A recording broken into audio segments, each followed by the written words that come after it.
എന്താ എന്താ കാര്യം?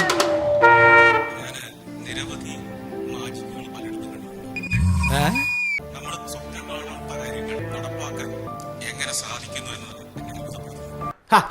അപ്പൊ ഇതെന്തുട്ടോ? ഈ അമ്മമാരെന്തിനാണ് മുതുകാട് എന്ന് പറയുന്ന വ്യക്തിയോട് വ്യക്തിവൈരാഗ്യം തീർക്കേണ്ട ആവശ്യം? കോമൺ സെൻസ് വെച്ച് ചിന്തിച്ചാൽ നമുക്ക് മനസ്സിലാവും.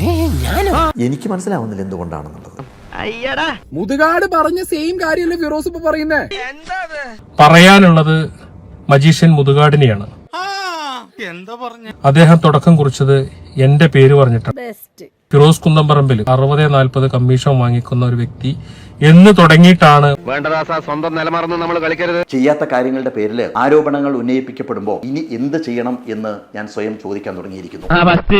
മനസ്സിലായി. മുതുകാട് എന്ന് പറഞ്ഞ വ്യക്തിക്കെതിരെ സംസാരിക്കാൻ കാരണം സ്വയം ബ്രാൻഡായി മാറാൻ വേണ്ടി ഈ നന്മയിൽ പൊതിഞ്ഞു നടക്കുകയാണ്. നന്നായി നോക്കാമെന്ന് നാട്ടുകാരോടെല്ലാം പറഞ്ഞ് ഈ കുഞ്ഞുങ്ങളെ കാണിച്ച് പണം പിരിക്കുന്ന ഗോപിനാഥ് മുതുകാട്, ഈ ഭിന്നശേഷി കുഞ്ഞുങ്ങൾ വളരെ മോശമായ ക്രൂരമായി പണിയെടുപ്പിക്കുന്നതിന്റെ ചില രംഗങ്ങൾ. ഈ ഒരു ലോജിക്ക് വെച്ച് മാത്രം ചിന്തിച്ചാൽ നമുക്ക് മനസ്സിലാവും വാട്ട് ഈസ് ഗോപിനാഥ് മുതുകാട്. കുറേ കാര്യങ്ങൾ കണ്ടില്ല എന്ന് വെച്ച് എൻ്റെ കൂടെ നിന്ന് കഴിഞ്ഞാൽ ഷിഹാബിന് വലിയ സാമ്പത്തിക നേട്ടങ്ങൾ ഉണ്ടാക്കാം. വിമർശനങ്ങളില്ലാതെ എന്ത് കാര്യങ്ങളാണ് കേരളത്തിലുള്ളത്? സാമൂഹ്യ മാധ്യമത്തിൽ നിറഞ്ഞു നിൽക്കുന്നു. പൂക്കളും പൂമ്പാറ്റയും തമ്മിലുള്ള സ്നേഹത്തിന്റെ ആഴവും സത്യസന്ധതയും പറഞ്ഞ് കാണുന്നവരെല്ലാം കണ്ണീരൊഴുക്കുന്നു. അപ്പൊ അവര് പറയുന്നത് ഇവിടെ നല്ല മാർക്കറ്റിങ്ങിന് സ്കോപ്പ് ഉണ്ട്. ഗ്രൂപ്പായിട്ട് ആൾക്കാരെ ഇവിടെ കൊണ്ടുവന്ന് വിസിറ്റ് ചെയ്യിക്കുകയാണെങ്കിൽ അതിന്റെ ഒരു 10% നമുക്ക് കമ്മീഷൻ. ലോകത്ത് മനുഷ്യരുള്ളിടത്തോളം വിമർശനങ്ങളുണ്ടാവും. അതുകൊണ്ട് അതിനെ എടുക്കുന്നേയില്ല, അതൊരു പ്രശ്നമേ ആക്കുന്നില്ല. ഷിഹാബിന്റെ കയ്യിലുള്ള ഡിജിറ്റൽ എവിഡൻസ് കേൾക്കുകയും അത് അറിയുകയും ചെയ്തതിലൂടെ സത്യം പറഞ്ഞു കഴിഞ്ഞാൽ ഞാൻ ആകെ ഞെട്ടി. എന്റെ അമ്മു, സൂക്ഷിക്കുക മുതുകാടെ, ആ കുട്ടികളുടെ ശാപം അപകടകരമായ അവസ്ഥയിലേക്ക് കൊണ്ടുപോകും.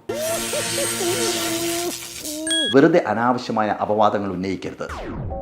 ഇവിടെ അഡ്മിഷൻ കിട്ടാത്തവരും പലവിധ സഹായങ്ങൾ ആവശ്യപ്പെട്ടപ്പോൾ കൊടുക്കാത്തതിന്റെ പേരിൽ പിണക്കമുള്ളവരും ഇവിടത്തെ ജോലിയിൽ നിന്ന് പിരിച്ചുവിട്ടവരും ഒക്കെ ഇങ്ങനെ ഉന്നയിച്ചു കൊണ്ടിരിക്കുന്ന കാര്യങ്ങൾ കേട്ട് മാത്രം ഞാനിപ്പോ എന്ത് പറഞ്ഞാലും വിശ്വാസാവില്ല. നിങ്ങൾ ചവിട്ടി മെതിക്കുന്നത് എത്രയോ കുട്ടികളെയാണ്. അങ്ങനെ പോയാലോ? കുഞ്ഞുങ്ങളോട് അദ്ദേഹം പെരുമാറുന്നത്, കുഞ്ഞുങ്ങളുടെ രക്ഷിതാക്കളോട് പെരുമാറുന്നത് ശരിയല്ല. ഒരു അച്ഛൻ പറയുന്നുണ്ടായിരുന്നു, എനിക്ക് നിങ്ങളുടേതുപോലെ കുഞ്ഞില്ലല്ലോ എന്ന് ചോദിച്ചു. അത് കേട്ടപ്പം ഒരു വാള് കൊണ്ട് വെട്ടുന്നത് പോലെയാണ് എനിക്ക് തോന്നിയതെന്ന് ഒരു രക്ഷിതാവ് പറയുന്നുണ്ട്. പറയാൻ പാടില്ല. ഈ ആരോപണങ്ങൾക്ക് പുള്ളി കൊടുത്ത മറുപടിയിൽ എനിക്ക് കുറച്ച് ജെനുവിനായിട്ട് തോന്നി. സത്യം തെളിയട്ടെ. അതേപോലെ അവിടുത്തെ ആ പിള്ളേർക്കും പ്രശ്നങ്ങളൊന്നും വരാതെ കാര്യം നല്ല രീതിയിൽ പോട്ടെ. എവിടെയോ എന്തോ ഒരു തകരാറ് പോലെ പല തവണ പറഞ്ഞിട്ടുണ്ട് മുതുകാട്. അവസാനം അദ്ദേഹം ചെയ്ത വീഡിയോയിലും അത് തന്നെ പറയുന്നുണ്ട്. എനിക്ക് ഇത്തരം കുട്ടികളില്ല, എന്നിട്ടും ഞാനിത് നടത്തുന്നു. പറയാൻ പാടില്ലാത്ത വാചകമാണ്. മദ്യവിനോട് തന്നെ പറഞ്ഞത്. ഷിഹാബ് സ്റ്റേജിലേക്ക് വരുന്ന സമയത്ത് ഷിഹാബിന് കാലുകളില്ലാതെ നടക്കുന്നത് ആളുകൾ കാണാം. അത് തീർച്ചയായിട്ടും നമുക്ക് ഗുണം ചെയ്യും.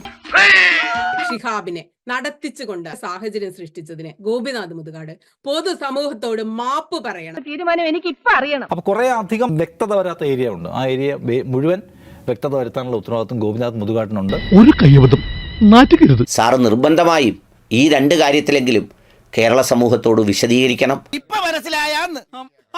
ഇതിലപ്പുറം ഞാൻ ഇനി എന്താണ് ചെയ്യേണ്ടത്? കിട്ടേണ്ടത് കിട്ടിക്കഴിഞ്ഞാൽ തോന്നേണ്ടത് തോന്നാൻ ഇത്തിരി സമയം നല്ല